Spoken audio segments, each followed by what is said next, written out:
നമസ്കാരം. മലയാളി വാർത്തയിലേക്ക് സ്വാഗതം. തായ്ലാന്റിലെ ഫുക്കറ്റിൽ നിന്ന് ന്യൂഡൽഹിയിലേക്ക് പറക്കുന്നതിനിടയിൽ എയർ ഇന്ത്യ വിമാനം ആകാശചുഴിയിൽപ്പെട്ട സംഭവത്തിൽ വലിയ രീതിയിലുള്ള അവ്യക്തതകൾ നിലനിൽക്കുന്നതായി വ്യോമയാന വിദഗ്ധർ പറയുകയാണ്. ജേക്കബ് കെ ഫിലിപ്പാണ് ഇതിനെക്കുറിച്ച് വിശദമായി തന്നെ വിശദീകരിച്ചിരിക്കുന്നത്. 13 യാത്രക്കാർക്കും 4 ക്യാബിൻ ക്രൂ അംഗങ്ങൾക്കും പരിക്കേറ്റ ഈ അപകടത്തിന്റെ കൃത്യമായ സമയത്തെക്കുറിച്ചോ അത് സംഭവിച്ച സ്ഥലത്തെക്കുറിച്ചോ മാധ്യമ റിപ്പോർട്ടുകളിൽ വ്യക്തതയില്ല എന്നും അദ്ദേഹം പറയുന്നു. മാത്രമല്ല, ഇതിന്റെ ഭീതിജനകമായ ദൃശ്യങ്ങൾ സമൂഹ മാധ്യമങ്ങളിൽ വൈറലായതോടുകൂടി അക്ഷരാർത്ഥത്തിൽ ഞെട്ടലോടുകൂടി അല്ലാതെ ഇതിനെ കാണാൻ സാധിക്കുകയില്ല. 2 സെക്കൻഡിൽ താഴെ സമയത്തിനുള്ളിൽ വിമാനം അപ്രതീക്ഷിതമായി 300 അടിയോളം താഴേക്ക് പതിച്ചതായാണ് എയർ ഇന്ത്യ വിമാനത്തിലെ അപകടത്തിന് കാരണമായതെന്ന് വ്യക്തമാണ്. എന്നാൽ അപകടം എവിടെ വെച്ചാണ്, ഏത് നേരത്തായിരുന്നു എന്ന കാര്യത്തിൽ ഇപ്പോഴും അവ്യക്തത തുടരുകയാണ്.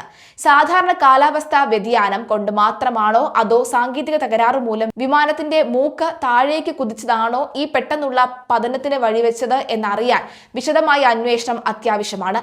ജേക്കബ് കെ ഫിലിപ്പിന്റെ നിരീക്ഷണങ്ങൾ നോക്കാം. ഫ്ലൈറ്റ് റഡാർ 24 ഡേറ്റയും ട്രാക്കിംഗ് പരിമിതികളും.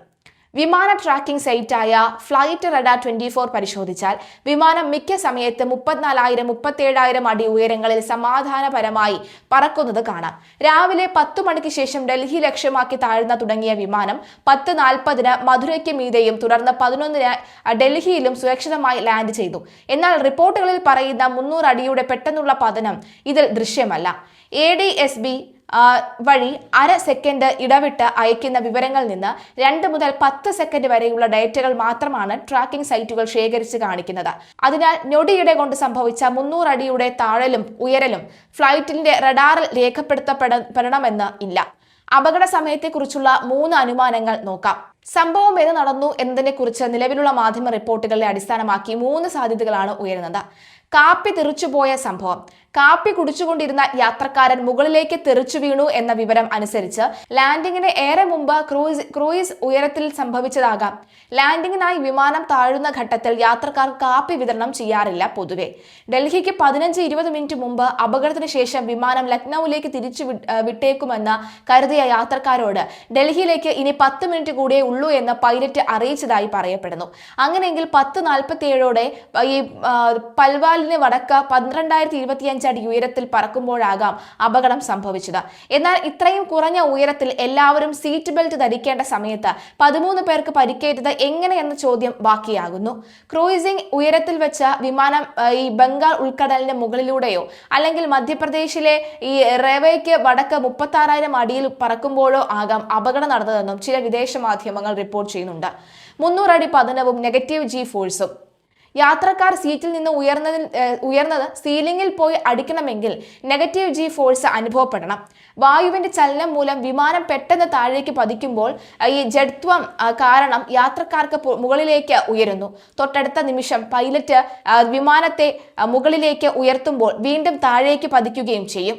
ഈ ഇരട്ട എറിയപ്പെടൽ അപകട തീവ്രത കൂടുകയാണ് ചെയ്യാറ് പൊതുവെ.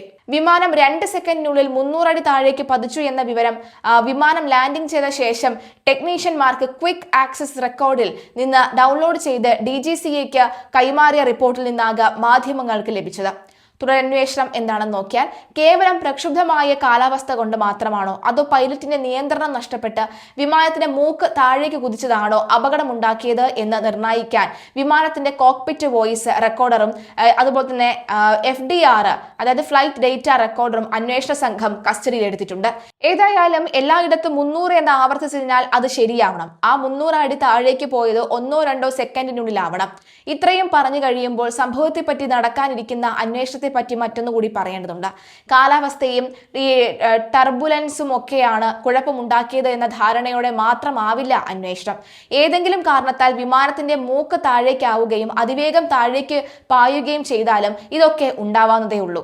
ഏതായാലും വിമാനത്തിന്റെ കോക്പിറ്റ് വോയിസ് റെക്കോർഡറും ഈ ഫ്ലൈറ്റ് ഡേറ്റ റെക്കോർഡ്സും പരിശോധിക്കാനായി എടുത്തുകൊണ്ടു പോയിട്ടുണ്ട്. കാത്തിരുന്ന് കാണാം എന്തായിരിക്കും സംഭവിച്ചതെന്ന്.